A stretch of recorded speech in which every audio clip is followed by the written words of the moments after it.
What up, guys? Back again with another UFC fight picks video on the UFC 221 card, Romero versus Rockhold. Let's go ahead and get started here with the Fight Pass prelims. First fight of the night, we got Luke Jumeau versus Daichi Abe. So we got Luke, who's, I think this guy's kind of like, I want to say, kind of well-rounded, or is he just a striker? Actually, he has no takedowns there. Striking and jiu-jitsu, they spelled it wrong right there. Coming off a loss to some guy I've never heard of. Before that, he beats Dominic Steele in a close, I'm not going to say close fight, but whatever, decision win. Yeah, we got here first degree black belt in Taekwondo and purple belt in BJJ. Yeah, so primarily this guy's pretty much a striker. I actually thought he was more of a, oops, that's the wrong guy.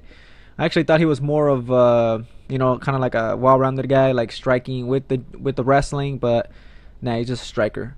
So yeah, Luke primarily just a striker pretty much.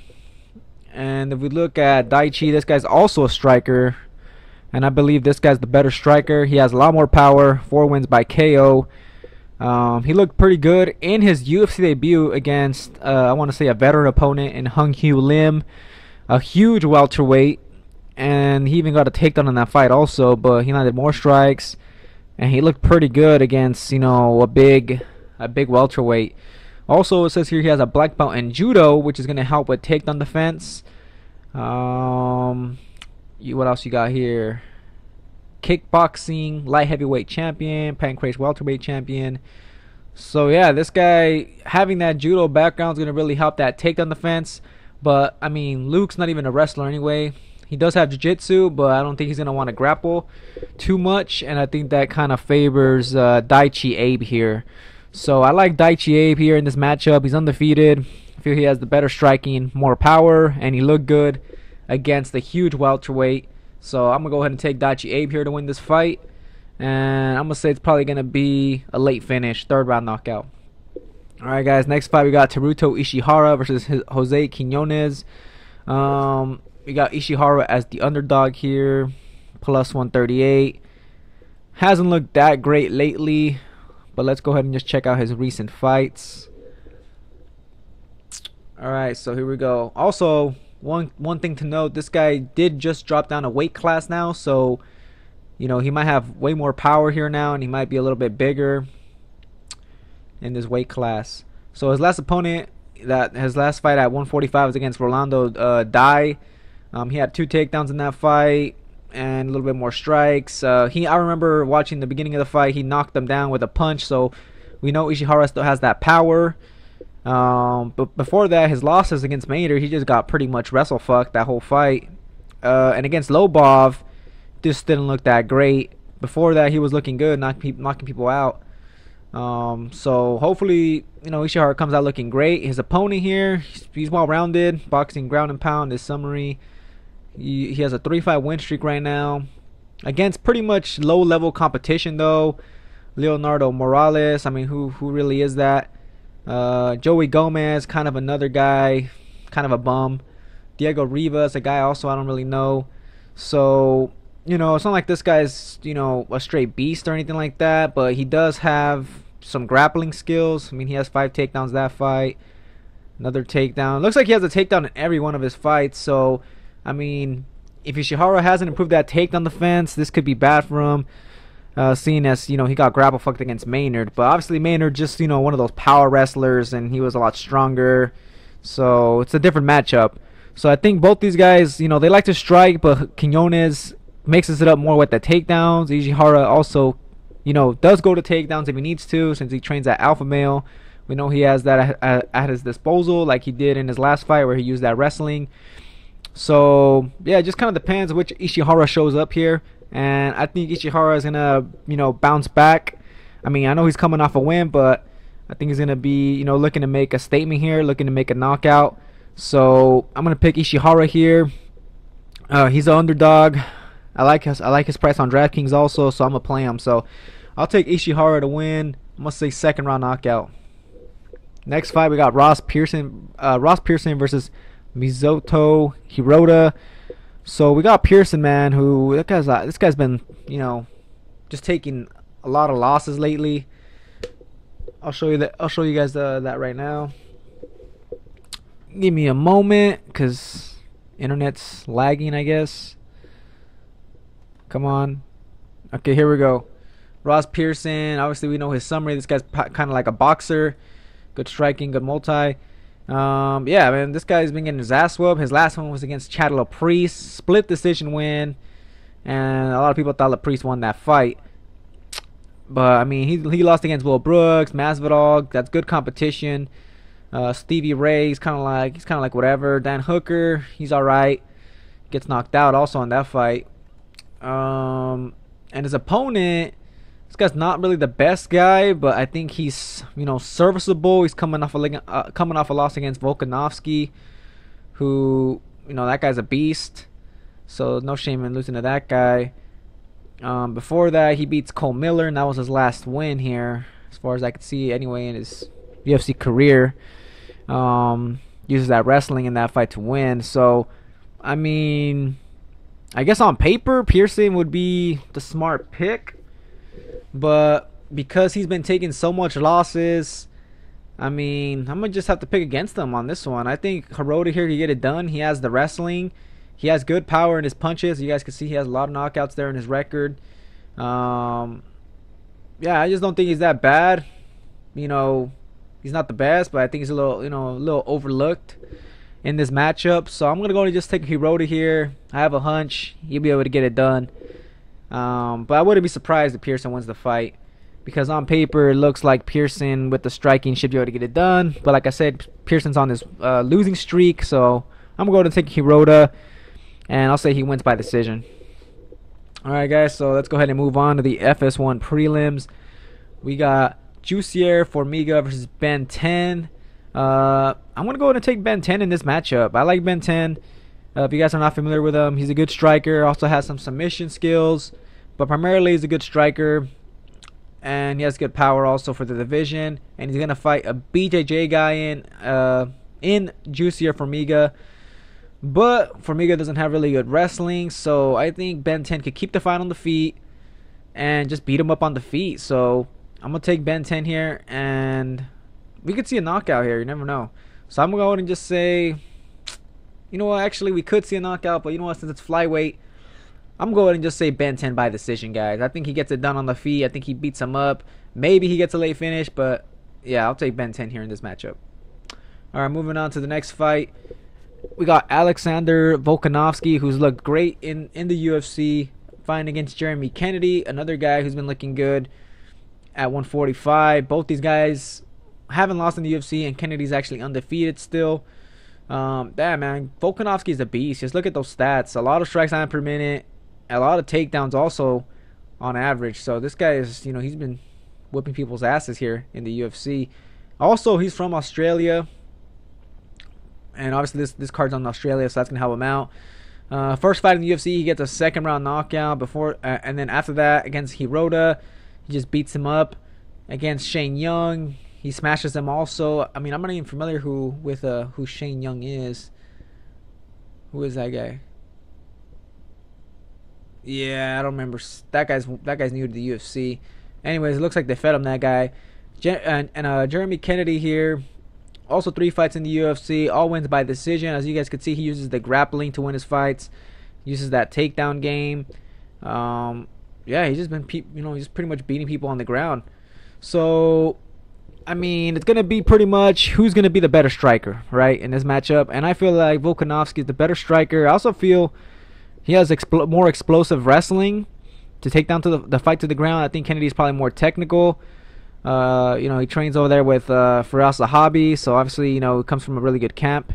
But Volkanovski, I think, is going to have the more power here in this matchup. I think he has more striking output. I mean, you could even see there in the significant strikes landed per minute there. He has way more output. And he also has the more explosive takedowns. So, all that combined, I feel like Volkanovski is going to be the better fighter. It also makes sense. The odds, I mean, -210. He's not a huge favorite, but he is a favorite for a reason. So, yeah, man, I really like Volkanovski. I'm not going to, pick against them anytime soon. And yeah, I think he gets it done here. So I'll take Volkanovski probably by decision. All right, next fight we got Rob Wilkinson versus Israel Adesanya. So I don't even know too much about Rob Wilkinson, but he hasn't looked that great. Doesn't seem to be that great, you know, pretty much overall. And his opponent, I mean, he has a lot of hype. And I've seen his highlights, and man, that guy's scary. He's a negative 360 favorite. He might be the biggest favorite here on the card, actually. Let me just take a quick look. Looks like he is, that though, to be honest. Yeah. Yeah, so Israel here is the biggest favorite on the card. All wins by knockout. Long, rangy, kickboxing striker. Man, he's a beast. A lot of people saying he looks kind of like an Anderson Silva. Man, he looks pretty good. Kind of reminds me of Anderson Silva, Michael Venom Page. And if you look at his picture, I mean, I kind of thought he looked kind of like a mix between maybe like a John Jones and an Anderson Silva or something like that. Look at that shit.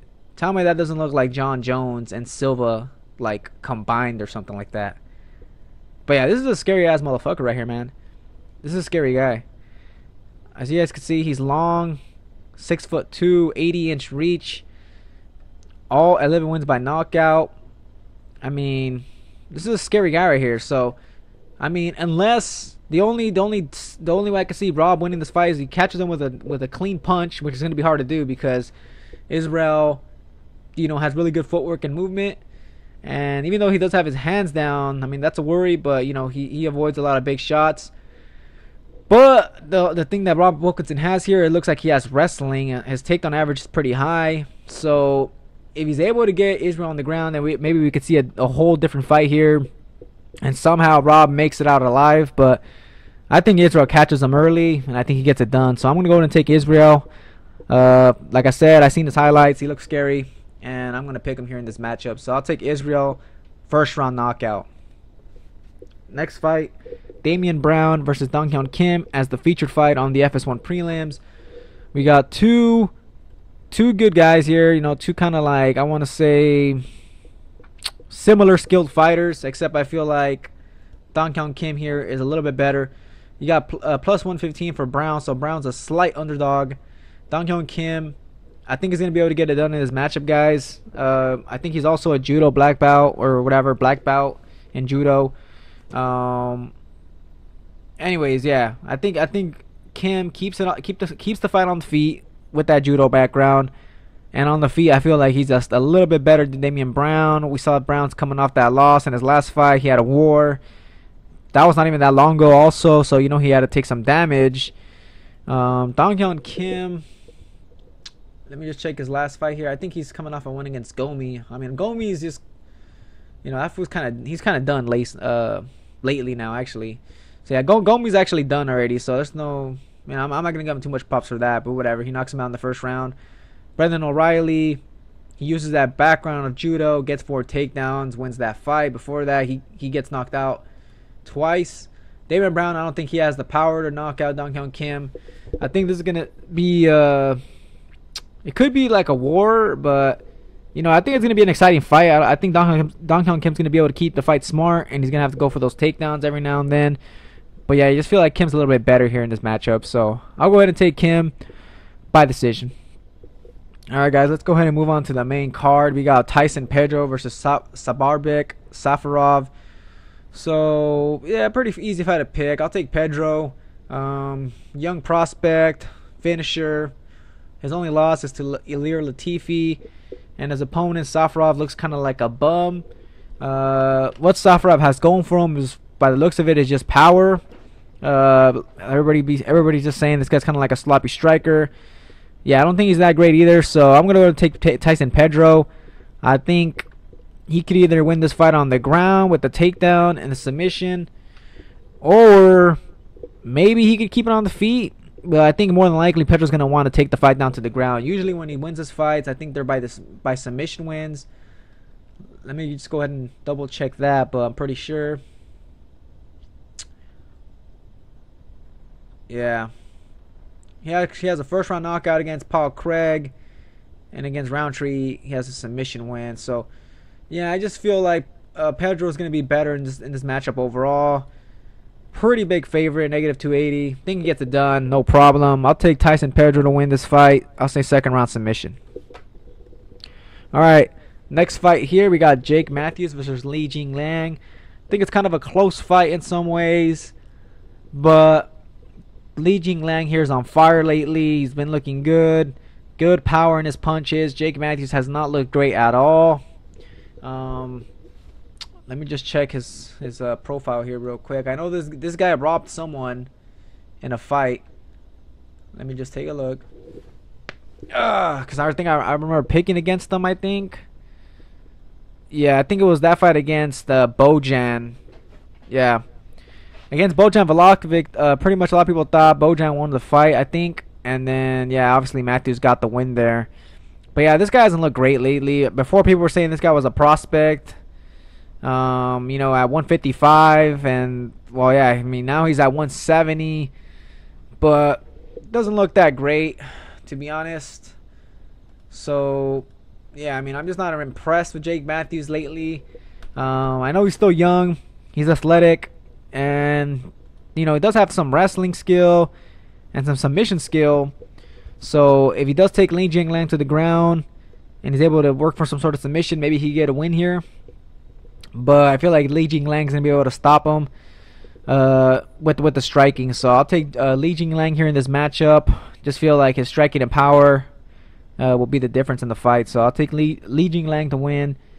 Second round knockout. Alright, next fight, guys. We got Tuivasa versus Cyril Asker. Another easy fight to pick. I'm going to go and take Tuivasa. A lot of people, actually a couple people are saying he's kind of like just a younger version of Mark Hunt, essentially. I mean, this guy has huge power, all wins by knockout, good striking. His opponent Asker does have that, you know, that grappling skill. So if he's able to take Tuivasa down, you know, he could be in some trouble there. But I don't see it happening. I see Tai Tuivasa knocking Asker out early, probably in the first round. So yeah, I just expect it to happen, and that's going to be my pick there pretty much. Tuivasa, first round KO. Mark Hunt versus Curtis Blaydes, guys, co-main event. I like Curtis Blaydes in this matchup. He's tough, durable, good striking, excellent wrestling, and great cardio. So, I mean, he's just well-rounded. Mark Hunt, we already know what he likes to do. He likes to bang. Good striking, obviously. Excellent power. Takedown defense isn't that bad also. But I just feel like Blaydes is going to be able to get him down eventually. I know Blaydes struggled in that fight against Daniel Amilanchuk, another kind of stocky, short guy, similar to Mark Hunt's type of build. He kind of struggled with him. I think he had to stand with him the whole fight, actually. Let me just check the stats of that. I'm not sure if he had a takedown or so in that fight. But, I mean, he still won the fight. Yeah, actually, yeah, he had to stand up with Amilanchuk. He still won, though. So I feel like Blaydes obviously has made improvements, and he's going to have to take the fight to the ground. Mark Hunt has that power, so if the fight stays too long on the feet, then maybe Blaydes could be in trouble. But I think his chin could hold up to one good punch before he gets, to the clinching and works for those takedowns pretty much. So yeah, I just think Blaydes will use that wrestling. He'll get him down and he'll beat him up. So I'll take Blaydes probably by decision. Probably just control him on the ground, take him down a couple times. So I'll take Blaydes by decision. Alright, guys, now we're on to the main event. We got Yoel Romero versus Luke Rockhold, number 1 versus number 2. Yeah, man, it's a good matchup. We got Romero obviously being an explosive striker, obviously very high level wrestling, versus Rockhold, the guy that's well rounded. Rockhold just pretty much good everywhere, man. Good striking, good kicks, excellent grappling skills, good wrestling, really good jiu-jitsu. I mean, he's very dangerous from the top. His mount game, or his top game, is just great, man. He does a lot of damage. So, if he's on top of someone in a fight, man, he's gonna smash you pretty much. So yeah, Rockhold's a beast. I also feel he's gonna have obviously the cardio advantage here. So yeah, man, the smart pick here, guys. I want to say is Luke Rockhold. He's a negative 144 favorite, a slight favorite. Yeah, I just think Rockhold's a smart pick, man. If he could avoid the power shots, it's gonna be hard to do. But I mean, Romero is getting older. And yeah, I just think if Rockhold could avoid the power the first or second round, he could, he could wear out Romero, and then that's when Rockhold will be able to get the late finish in the fight. So I just feel like Rockhold has to just kick, use that outside striking, keep him on the outside, land those body kicks, tire him out. Don't work for a takedown or anything like that. Wait till he's very tired. Yeah, just beat him up from the outside. And if you're able to get a takedown, obviously get that mount, or just get that top control and smash him from the top, and should be able to get the finish there just like that. So I think Rockhold gets it done here in this matchup. Romero, I think I would be more inclined to picking him if, he has that explosive striking, but the way he fights like on the outside, and he doesn't put a lot of pressure either. So he's not like a pressure fighter. Like in Rockhold's last fight against David Branch, it looked like he had him hurt against the cage, just kind of rushing him against the cage, landing good shots. And obviously David Branch isn't a huge power puncher, so he wasn't able to get the knockout. But it looked like to me like, David Branch, stunned him at least a couple times in that fight against the cage. Whereas I think Romero, if he would do a similar game plan, he could probably knock him out. But the way Romero fights, his striking style is just kind of explosive, and it's unpredictable, and he doesn't just put you against the cage and bomb on you or anything like that. So unless Romero catches Rockhold coming in or something like that with a nice counter punch or something, I don't see Romero really getting that knockout. But obviously it's very possible because, like I said, he's very explosive, and almost all his wins are by knockout. And yeah, that's a scary guy. So I mean, that's pretty much what I got to say about the fight, guys. As far as Romero's wrestling, he never really uses it in his fights. If he takes Rockhold down, he's going to have to just smash him really quick with those elbows or something, because obviously Rockhold has good jiu-jitsu. But I don't really see Romero wanting to take the fight down to the ground here also. So yeah, I just feel like Rockhold has more ways to win. And yeah, that's why I'm picking him. So Rockhold, I'm going to go ahead and just say, probably third round knockout. I think by the second round, after the second round, Romero will be gassed. He'll for sure be tired, and I think Rockhold gets the late third round finish, if not early fourth round finish. So yeah, guys, that's it for my picks. Let me give you guys my most confident picks. My top three most confident picks, actually. So top three, I have to be Israel Adesanya.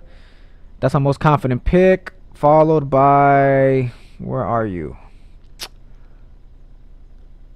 Tyson Pedro and Tuivasa. Very common, very predictable picks, but those are the top three most confident picks, I would say. Least confident pick would have to be let's see, maybe Ishihara or Hirota.